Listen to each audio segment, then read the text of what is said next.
নজর রাখবো পরবর্তী সংবাদে।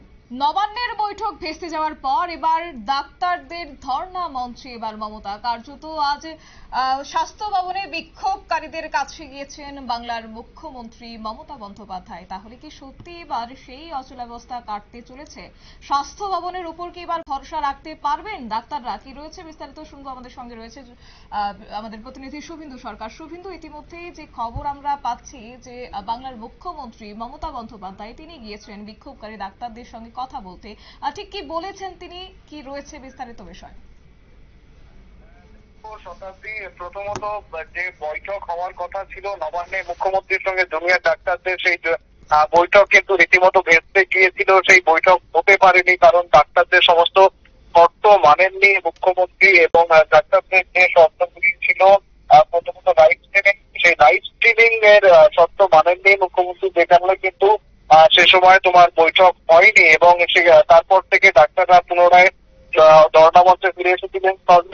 স্থল থেকে ফিরে এসে তারপরে সেখান থেকে কিন্তু তারা সেই ধর্ণা আবার চালু করেছিলেন এবং এইখানে এই যে গোটা ব্যাপারটা রয়েছে, তারা রীতিমতো তাঁবু টাঙিয়ে থেকে শুরু করে তাদের যে ধর্ণার মঞ্চ কিন্তু রীতিমতো একদম পোক্ত করে ফেলেছিল। একটা দীর্ঘমেয়াদী আন্দোলনের পথে তারা হাঁটছিলেন এমনটাই দেখা যাচ্ছিল। পাশাপাশি জনসাধারণ, আমজনতা কিন্তু রীতিমতো স্বতঃস্ফূর্ত ভাবে এসে তাদের পাশে দাঁড়াচ্ছিল এবং এই সময়ে দাঁড়িয়ে ঠিক বাংলার মুখ্যমন্ত্রী তার যে অবস্থা তা তিনি ভালোই আঁচ করতে পারছিলেন। অর্থাৎ এই যে আন্দোলন রয়েছে, এই ধর্ণা যে অন্যদিকে যেতে পারে সে কথা কিন্তু ভালোই বুঝতে পারছিলেন বাংলার মুখ্যমন্ত্রী, যে কারণে তিনি নিজে থেকে আজকে ঠিক একটু আগেই সল্টলেকের সেই ধর্ণা মঞ্চে পৌঁছেছেন। স্বাস্থ্য ভবনের সামনে তিনি পৌঁছেছেন এবং সেখানে গিয়ে প্রথমত তাকে একদম যখন তিনি পৌঁছন তাকে ঘিরে কিন্তু জাস্টিস, উই ওয়ান্ট জাস্টিস, এই সমস্ত স্লোগান উঠতে শুরু করে। তিনি অনেকক্ষণ ধরেই কথা বলার চেষ্টা করেন, প্রথমে কিন্তু সেইভাবে কথা বলার সুযোগ পান না তিনি, কারণ অনেকক্ষণ থেকেই তাকে ঘিরে উই ওয়ান্ট জাস্টিস এই স্লোগান উঠতে থাকে এবং পাশাপাশি তিনি মাইক হাতে নিয়ে দাঁড়িয়ে থাকেন অনেকক্ষণের মতো এবং এই প্রচুর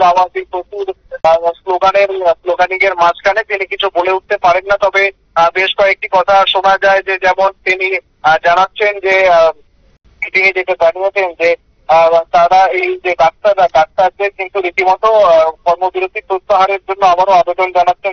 তিনি বলছেন যে জুনিয়র ডাক্তাররা রাস্তায় থাকলে রীতিমতো তাকেও চিন্তিত থাকতে হয়, যে কারণে তাকেও রাত জাগতে হচ্ছে এবং দেখো জুনিয়র ডাক্তাররা কিন্তু এই নিয়ে আজকে 35 দিন তারা আন্দোলনে সামিল রয়েছেন এবং সুপ্রিম কোর্টের নির্দেশের পরেও তারা সেই এখনো আন্দোলনে অনড় রয়েছেন। তারা 66 ঘন্টা পেরিয়ে গেছে অলমোস্ট এবং তারপরে এখনো তারা কিন্তু আন্দোলনে রয়েছেন এবং পাশাপাশি এই যে মুখ্যমন্ত্রী সব রকম ভাবেই চাইছে, মুখ্যমন্ত্রী থেকে শুরু করে মানে শাসক দলের সবাই কিন্তু চাইছে আন্দোলন যাতে প্রত্যাহার হয়, আন্দোলন যাতে ফিরিয়ে নেন, কর্মবিরতি যাতে ফিরিয়ে নেন। এবং একটু আগে আমি দেখলাম যে মুখ্যমন্ত্রী তারা কিন্তু ভাষণ শুরু করেছেন এবং তিনি আশ্বাস দিচ্ছেন সমস্ত রকম দাবি দাওয়া নিয়ে ভেবে দেখা হবে এবং তাদেরকে রীতিমতো কর্মবিরতি প্রত্যাহারের আবেদন করছেন কিন্তু তিনি। তবে এখনো একদম শেষ হয়নি, তিনি এখনো বক্তৃতা দিচ্ছেন সেখানে ধর্ণা মঞ্চ থেকে, তিনি এখনো বক্তৃতা দিচ্ছেন ডাক্তারদের উদ্দেশ্যে এবং সর্বশেষ আপডেট আমাদের সেদিকে কিন্তু নজর থাকবে। আমরা আবারও ফিরে আসবো এই খবরের সঙ্গে। শতাব্দী, একেবারে শুভেন্দু, ধন্যবাদ তোমাকে। বিস্তারিত বিষয় তুলে ধরলো আমাদের প্রতিনিধি শুভেন্দু সরকার। এবং এই মুহূর্তে ধর্ণা মঞ্চে কার্যত রয়েছেন বাংলার মুখ্যমন্ত্রী মমতা বন্দ্যোপাধ্যায় এবং ডাক্তারদের দীর্ঘদিনের যে কর্মবিরতি, কার্যত জুনিয়র ডাক্তাররা যে কর্মবিরতিতে নেমেছিলেন সেক্ষেত্রে তাদেরকে আশ্বস্ত করা হচ্ছে তাদের যে দাবি দেওয়া সেই দাবি দেওয়াকে পূরণ করা হবে। তবে দেখা যাক কবে নাগাদ সমস্ত পরিস্থিতি ঠিক হয়, সেদিকেই তাকিয়ে রয়েছে এবার বিভিন্ন মহল। নিয়ে নিচ্ছি ছোট একটি বিজ্ঞাপন বিরতি, সঙ্গে থাকুন।